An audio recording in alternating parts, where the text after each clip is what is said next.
The public execution. The sky above the alien city of Kratalon was blood red, with twin suns burning low on the horizon. A crowd of thousands had gathered in the central plaza, alien faces of many shapes, some with horns, others with glowing eyes, looked toward the tall stone platform. They shouted, cheered, and raised their claws. On the platform stood a young alien girl. Her hands were chained, her head hung low, her soft blue skin was bruised, her white hair messy. She was wearing a torn ceremonial robe, once royal, now covered in dirt. She was shaking, but she didn't cry. Not anymore. Her name was Zalira, last daughter of the noble house Varnex. Today she was marked for death. A tall alien guard with silver armor raised his voice. Zalira of Varnex, you have disobeyed the king's order. You refused to marry the supreme lord of Scar. You chose dishonor. For that, you shall be executed. The crowd screamed louder. Some threw stones at the stage. Zalira did not flinch. She looked up at the sky, her lips moving silently in prayer. At the edge of the plaza, a human man stood quietly. His clothes were dusty. A worn backpack hung from his shoulder. No one noticed him at first. Humans were rare on this planet, usually poor workers or criminals. But this man didn't look scared. His eyes scanned the guards, the weapons, the stairs. His name was Jace Carter, a former soldier from Earth. He had seen too many wars. He didn't come to Kratalon to fight again, but something about the scene, about the girl, made his fists tighten. Something deep inside told him, this is wrong. The executioner, a tall alien with 4 arms, stepped forward. He held a giant energy blade that glowed orange. He raised it high. Zalira closed her eyes. The crowd went silent, waiting for the swing. Then a voice shouted from the crowd, "Stop!" Heads turned. Guards pointed weapons. The human stepped forward, both hands raised. She's just a girl. You call this justice? Who dares interrupt the royal execution? A guard shouted, aiming his spear gun. I do, Jace said. I'm taking her with me. Laughter echoed from the aliens. A tiny human challenging the king's will? Impossible. Kill him, the commander barked. Blasters fired, but Jace was already moving. He ducked low, rolled between guards, and pulled out a flash bomb from his belt. He tossed it into the air. Boom! A blinding white light flashed across the plaza. Aliens screamed and covered their eyes. Jace sprinted toward the stage. One guard lunged, but he grabbed the spear and flipped the alien over his shoulder. Zalira opened her eyes in shock. She saw the human standing before her. Can you walk? He asked. She hesitated, confused. Yes. He broke her chains with a plasma cutter from his pack. Then move. They ran. Guards chased them. The crowd was in chaos. Some tried to block them. Jace punched and kicked his way through. Zalira stayed close, eyes wide with fear and disbelief. They reached the alley behind the plaza. A gate slammed shut behind them. Jace tapped his communicator. Echo, I need smoke cover, now. A small drone above the city released a thick gray mist into the streets. The guards lost sight of them. Zalira and Jace disappeared into the shadows. For a moment, silence returned to the plaza. The execution was over, but not in the way anyone expected. In the alley, Zalira leaned against a wall, breathing hard. Why did you help me? She asked. Jace looked at her and simply said, because no one else did. The escape through shadow smoke filled the alley like a ghostly wave, thick and gray. It covered the sharp corners of the city like a blanket. Alien guards shouted behind them, confused and coughing, but Jace didn't stop. He grabbed Zalira's hand and pulled her deeper into the maze of narrow streets. Where are we going? She whispered, her voice shaking.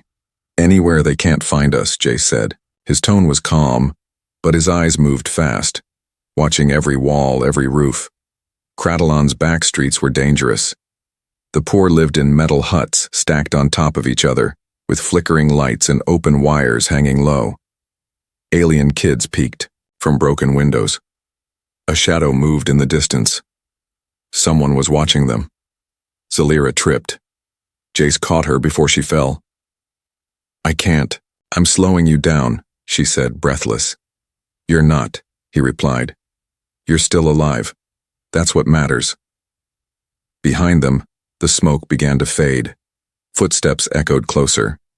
Jace quickly turned into an abandoned building, its doors rusted, its walls covered in glowing alien script. Inside it was quiet and cold. He moved a shelf to block the door, then turned to Zalora.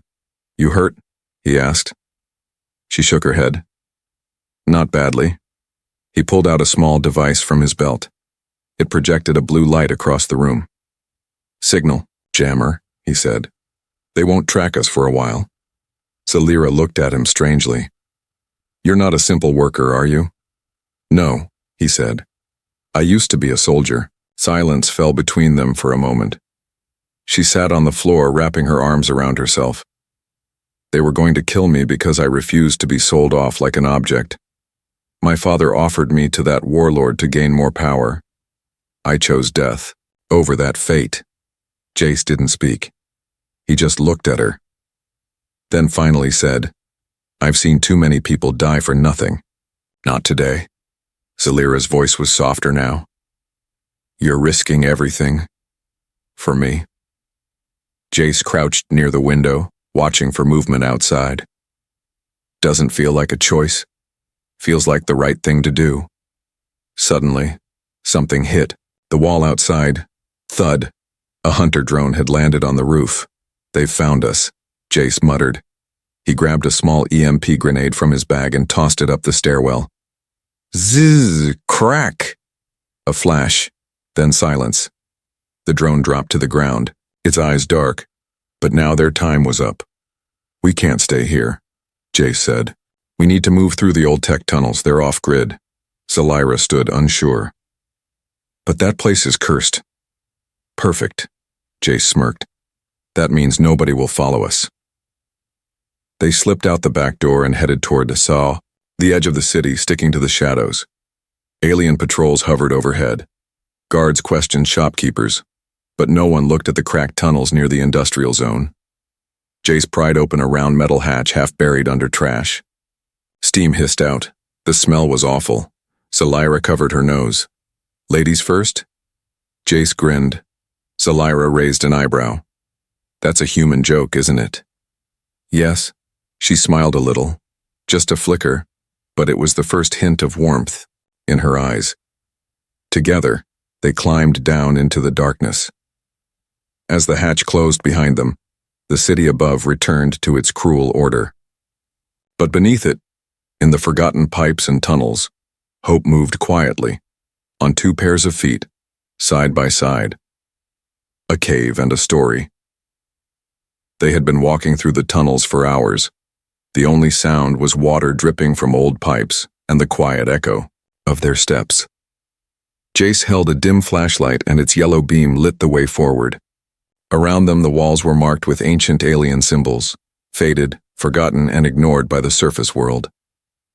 Zalora was silent. She hadn't spoken since they entered the tunnels. Her robe was soaked, her feet ached, yet she didn't complain. Not once. She just followed the human who had saved her life, still unsure why. At last, they reached a crack in the tunnel wall.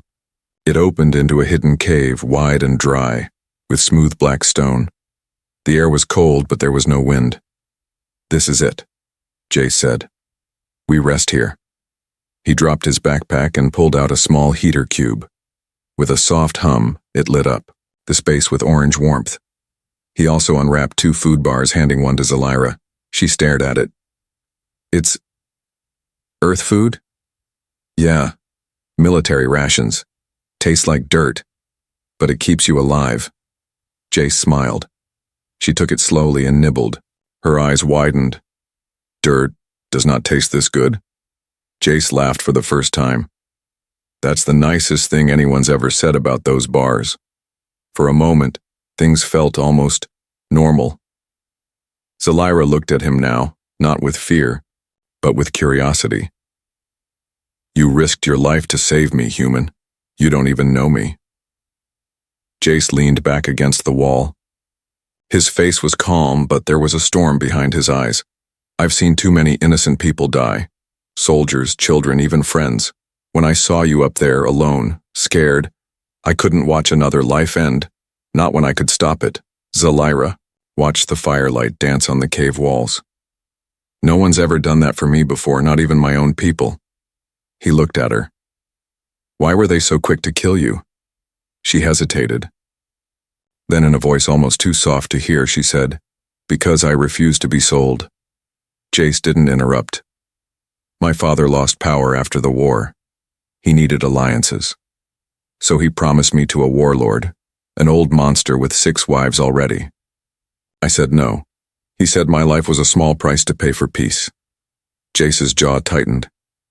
And they call us barbarians. Zalira shook her head. You are different. I thought humans were violent, cruel. That's what they teach us. And what do you think now? She looked at him for a long time. Now, I don't know what to think, but I feel safe here. With you. Silence settled again, but it was softer now. Not heavy with fear, just quiet. Zalira leaned against the wall, eyes growing heavy. Jace unrolled a thermal blanket and gently placed it over her. She whispered a sleepy, "Thank you." And within minutes, she was asleep. Jace stayed awake, watching the tunnel entrance, one hand on his pulse pistol, the other resting on the ground. He didn't know what the next day would bring. Maybe more hunters, maybe death. But tonight, in this cold cave, he had done something right. And that was enough. The hunter in the trap Zalira woke to the smell of burning metal. Her eyes opened fast, her instincts sharp now. Across the cave, Jace knelt beside a broken alien drone. Sparks flickered from the machine's cracked shell. The human was calm, but his hands moved quickly. Zalira sat up. "What is that?" she asked. "Scout drone," Jace said. "Found it crawling into the tunnel just before sunrise.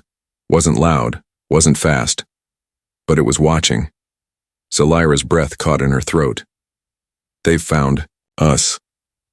"Not yet," Jace replied, pulling out a blade and cutting into the drone's core. "I got it before it could send a signal." He turned the broken eye of the drone toward her. "But this means they've sent hunters."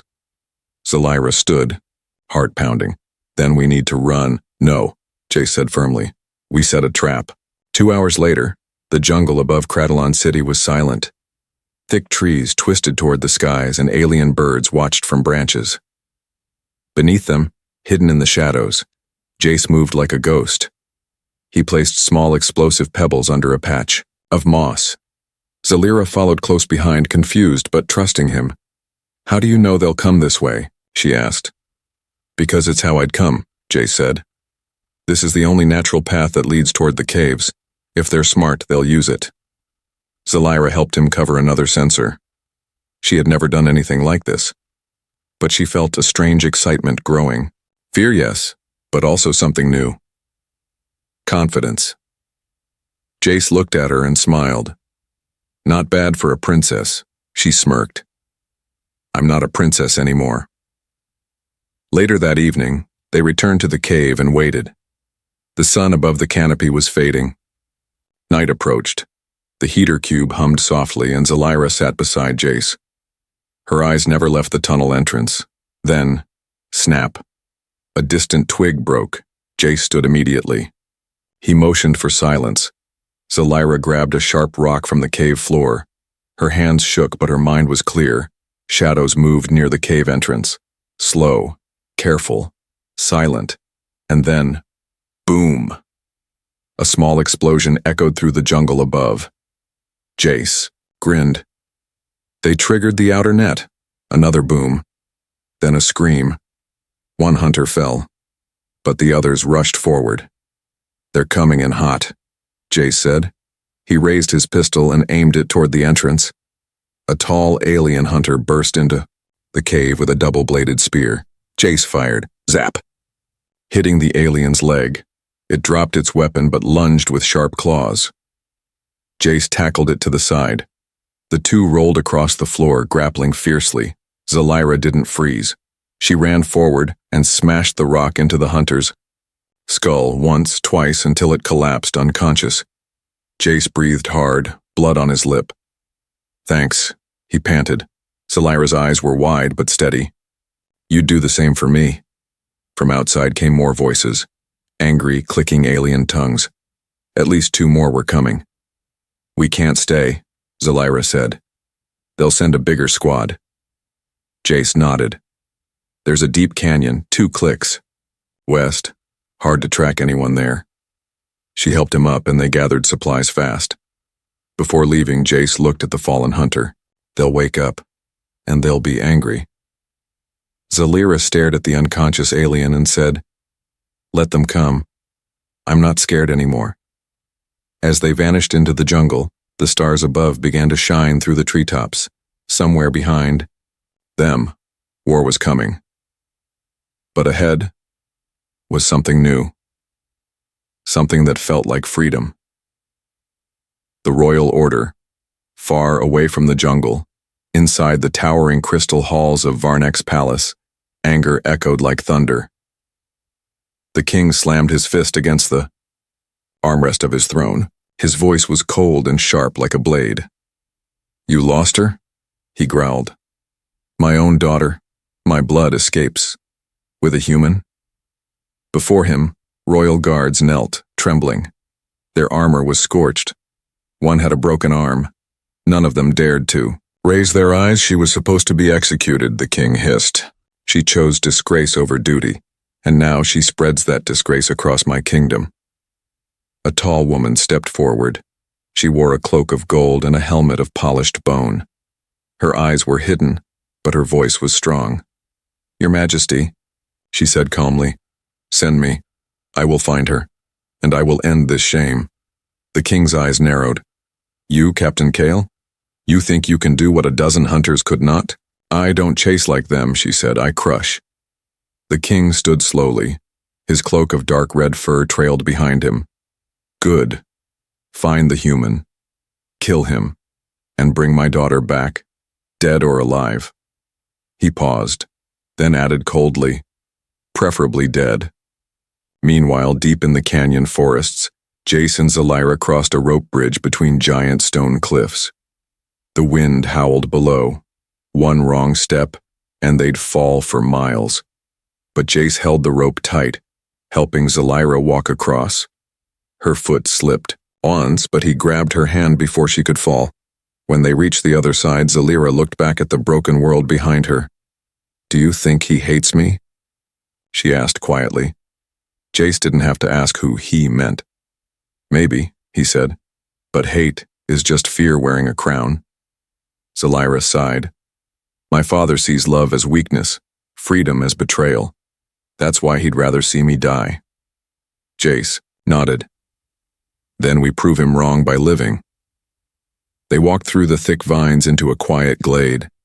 In the center stood a small stone ruin, half covered in moss.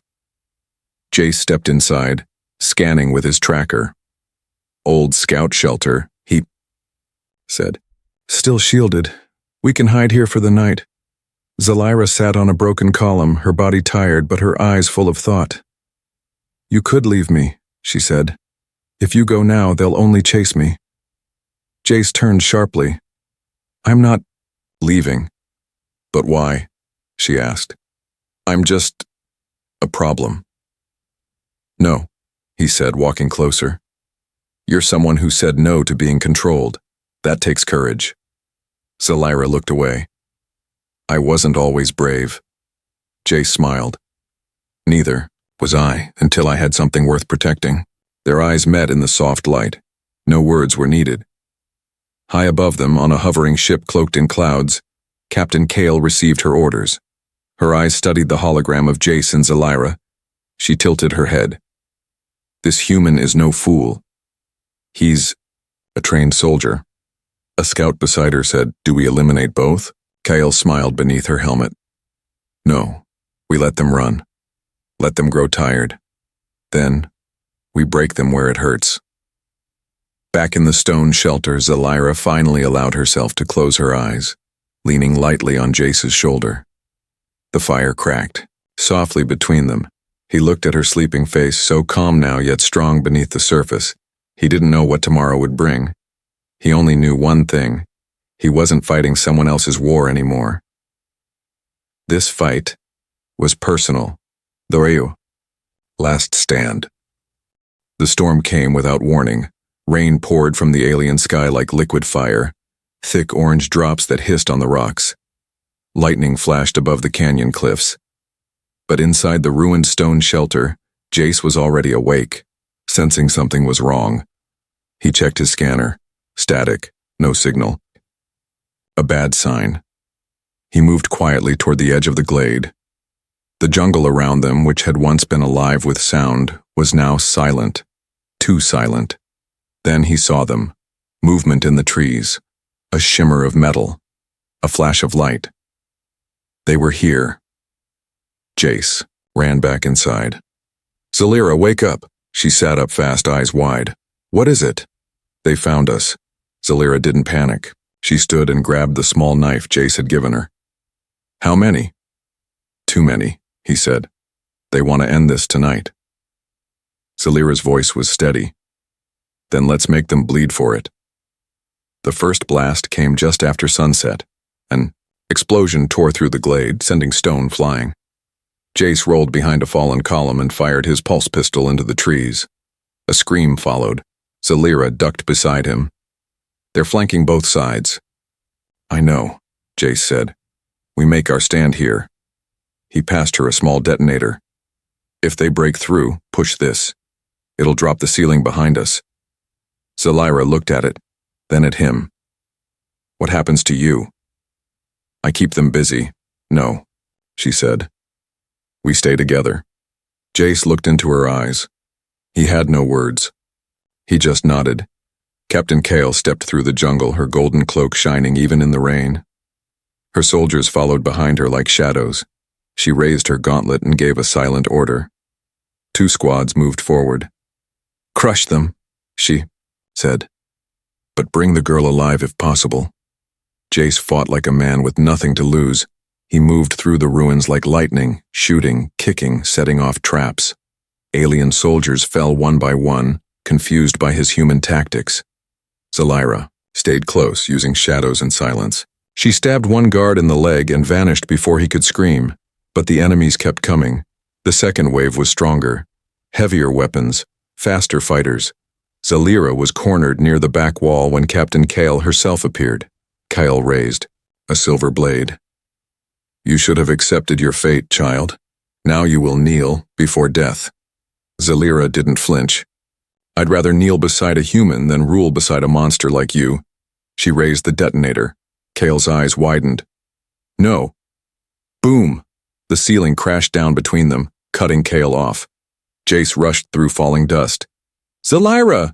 She stood coughing but alive. "I bought us seconds. Use them." He didn't argue. They ran, through a narrow gap in the back wall, through mud and fire, toward the ridge above the cliffs. They reached the edge. Below them, the canyon dropped for miles. Behind them, the soldiers shouted, closing in. Zalira turned to Jace. "No way down." He looked at the edge, then at her. "Hold tight," he said. "What?" Before she could ask again, he grabbed her and jumped. The fall was fast and wild. Wind roared in their ears. Zalira screamed and then gasped as Jace pulled a parachute cord. The fabric burst open just in time. They glided between canyon walls, landing roughly on a rocky ledge below. Both rolled, coughing and bruised, but alive. Zalira looked at him, breathless. "You're insane." He grinned. "You're welcome." Above them, Kyle stood at the cliff's edge, staring down into the dark. "They escaped," a soldier whispered. Kyle's voice was quiet and furious. "Not for long." Far below Jace and Zalira limped into a hidden tunnel at the canyon base. It was cold, wet and silent, but safe for now. They sat in the dark, side by side, breathing hard. Zalira touched his arm. "You keep risking everything for me." Jace looked at her. You're not a burden. You're the reason I fight. And for the first time, their hands quietly found each other in the dark. A new world together. The sun rose slow and soft over the edge of the canyon. Warm golden light touched the cliffs, the trees, and finally the small mouth of the tunnel far below where Jace and Zalira had slept. Huddled together, side by side, wrapped in the same thermal blanket. For the first time, in days there were no sirens, no drones, no footsteps, only silence. Jace opened his eyes first. His back ached. His arm was still wrapped protectively around Zalira, but he didn't move. He just looked at her. Her face, though bruised and dirty, looked peaceful in sleep. Her breathing was steady. Her fingers still gently gripped his shirt. In this moment, this fragile, quiet breath between chaos, he saw something he hadn't felt in years. Peace. Zalira stirred and slowly opened her eyes. She blinked up at him. "You didn't run," she whispered, half asleep. "Didn't plan to," he said softly. She smiled a little. "Good. I would have come after you." By midday, they reached the edge of the canyon where a long-forgotten human outpost stood, covered in vines. Rusted solar panels creaked in the wind. But the security systems blinked back to life when Jace entered an old code. Inside, it was dusty, but safe. Zalira explored the small space. "This was your people's?" "Before the war," Jace said. "Earth abandoned it, but the systems still work. We can hide here for weeks." She touched the wall, running her hand across faded human writing. "Feels strange and familiar." He turned toward her. "You don't have to run anymore. We're out of royal reach now. No signals go in or out. You're free." She looked at him, eyes deep and calm. "Free because of you." Jace shook his head. "No. Free because you never stopped fighting, even when they tried to break you." She stepped closer. "But I was falling apart. Until you caught me." He didn't reply. Instead, he pulled a small metal tag from his pocket. It was dented and scratched, an old Earth military ID. He placed it in her hand. "What's this?" she asked. "My past," he said. "I used to fight for orders, for governments, for people I never knew. But now, I fight for something real." Her voice trembled. "What's that?" He met her gaze. "You." Days passed. Together, they rebuilt parts of the outpost. Jace repaired drones. Zalira learned to read old Earth text. They cooked meals, told stories, laughed under alien stars. He taught her how to use a scanner. She taught him how to sing in her native tongue. And one evening, as the sky turned violet and soft clouds floated like feathers, Zalira stood outside, wearing clean clothes from the storage room, human fabric wrapped in her own style. Her silver hair glowed under the twin moons. Jace walked up behind her. "You look like someone the universe couldn't break." She turned, smiling. "Because someone reminded me I wasn't broken." There was a pause. Then, without needing permission, she reached for his hand and placed it gently on her cheek. "You didn't just save my life," she whispered. "You gave it meaning." Jace leaned in and kissed her, slow, careful, but full of truth. And when she kissed him back, the stars above seemed to shine a little brighter. Far away, the royal empire searched. But no signals came from the canyon, and the king, after weeks of silence, declared his daughter dead and erased her name from history. But the truth lived on, hidden in a forgotten outpost, where an alien girl and a human soldier began a new life. Together,